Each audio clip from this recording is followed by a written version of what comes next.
আমি উদয়ন দাদা, আমি হয়তো পরের বার মন্ত্রী নাও হতে পারি, দাদা বদল হলে ক্ষতি হবে না, দিদি যাতে বদল না হয় সেই দিকে আপনাদের নজর রাখতে হবে।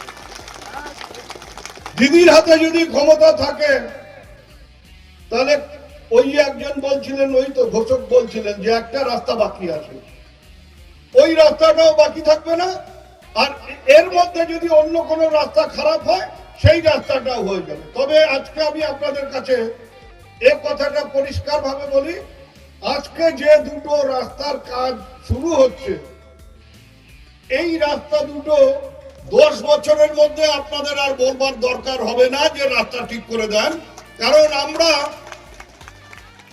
সাময়িকভাবে বেশি টাকা ব্যয় করছি, সেই টাকা ব্যয় করে পেভার ব্লক করছি, একেবারে 7 থেকে 10 বছর গ্যারান্টি। আমাদের এমনি এজেন্সির সাথেই গ্যারান্টি থাকে 5 বছর, সেই 5 বছরের মধ্যে রাস্তার যদি সেই সুযোগ করে দিয়েছেন আমাদের রাজ্যের মাননীয় মুখ্যমন্ত্রী মমতা বন্দ্যোপাধ্যায়, তার প্রতি আমাদের কৃতজ্ঞতা জানাই। আমি শুধু আপনাদের বলবো যে আমার বন্ধুরা যে বক্তব্য রাখছিলেন তাদের খগেশ্বর বলছিল 21 সালের থেকে, আমি 21 সালে মন্ত্রী হইনি, আমি 22 সালে মন্ত্রী হয়েছি। 22 সালের 3রা আগস্ট, অর্থাৎ আগামী 3রা আগস্ট আমার মন্ত্রিত্বের 3 বছর হবে। এই 3 বছর সময়কালের মধ্যে জলপাইগুড়ি জেলায় আমাদের দপ্তরের থেকে আমরা 367 কোটি টাকা উত্তরবঙ্গ উন্নয়ন দপ্তর থেকে খরচ করেছি। অন্যান্য দপ্তরকে আমি এর মধ্যে আনছি না, শুধুমাত্র উত্তরবঙ্গ উন্নয়ন দপ্তরের থেকে জলপাইগুড়ি জেলার উন্নয়নের জন্য এই টাকাটা খরচ হয়েছে। এবং সেই 367 কোটি টাকার মধ্যে থেকে 47 কোটি টাকা আপনাদের রাজগঞ্জ বিধানসভা কেন্দ্রের জন্য খরচ হয়েছে। আমার ভাই বুলু, ওর সাথে 2011 সাল থেকে পরিচয়, ও বক্তব্য রাখতে গিয়ে বলল যে প্রত্যেক বিধানসভার জন্য দাদা 8-9 হাজার টাকা, 8-9 কোটি টাকা করে খরচ করছেন বছরে। এই 3 বছরে বুলুর বিধানসভা কেন্দ্র মালবাজারের জন্য খরচ হয়েছে 80 কোটি টাকা।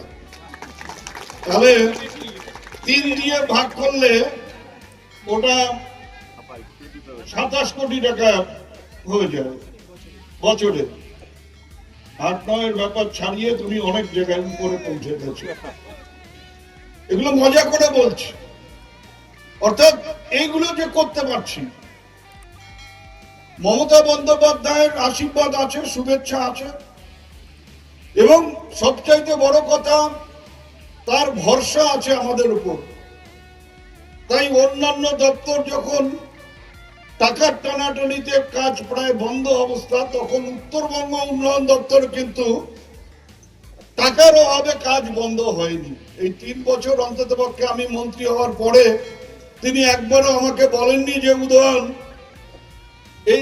এইভাবে টাকাগুলো খরচ করো না, বাজেটের টাকা পুরোটা খরচ করো না। আমরা বাজেটের টাকা প্রত্যেক বছর ধরে ধরে খরচ করছি, কোনো সমস্যা আমাদের হয়নি।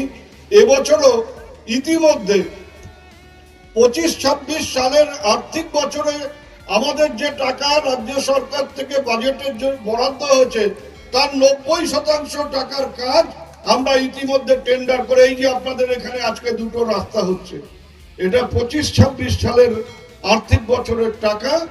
এই টাকা আমরা খরচ করবা শুরু করে দিয়েছি। খগেশ্বর বলছিল যে শিলান্যাস, আমরা শিলান্যাস করি না। শিলান্যাস হতো,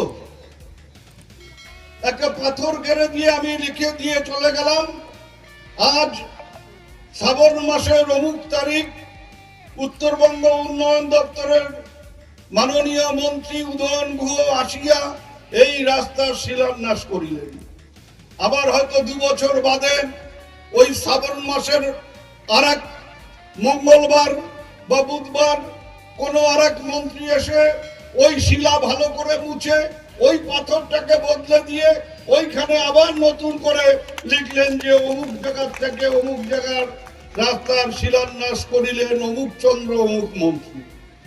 আমরা যেটা করি, আমরা সরকারের অ্যাডমিনিস্ট্রেটিভ অ্যাপ্রুভাল নিই, টাকার হিসেব নিই, এস্টিমেট করি, টেন্ডার করি, যে এজেন্সি কাজ পেল তাকে আগে হাতে ওয়ার্ক অর্ডার দিই, তারপরে সেই কাজটা শুরু করার দিন এসে সেই জায়গায় মানুষের কাছে জানান দিই যে আপনাদের এলাকায় এই টাকার কাজ হচ্ছে। আজকে হচ্ছে জানান দেওয়ার ব্যাপার। আজকের থেকে কাজটা শুরু হয়ে গেল। যে এজেন্সি এখানে কাজ করছেন, আমি আমাদের ইঞ্জিনিয়ারদের কাছে আবেদন করব তারা যেন আগামীকাল থেকে এই কাজটা ধরেন। এই নিয়ে যেন আর দেরি করার ব্যাপার নেই, দেরি করা যাবে না, কারণ আমাদের একটা টার্গেট হচ্ছে 31শে ডিসেম্বরের মধ্যে কাজগুলো শেষ করা। উত্তরবঙ্গ উন্নয়ন দপ্তরের আর্থিক সহায়তায় 5,33,00,000 টাকা খরচ করে প্রায় 6.5 কিলোমিটার পেভার ব্লকের রাস্তা তার শুভ সূচনা হচ্ছে।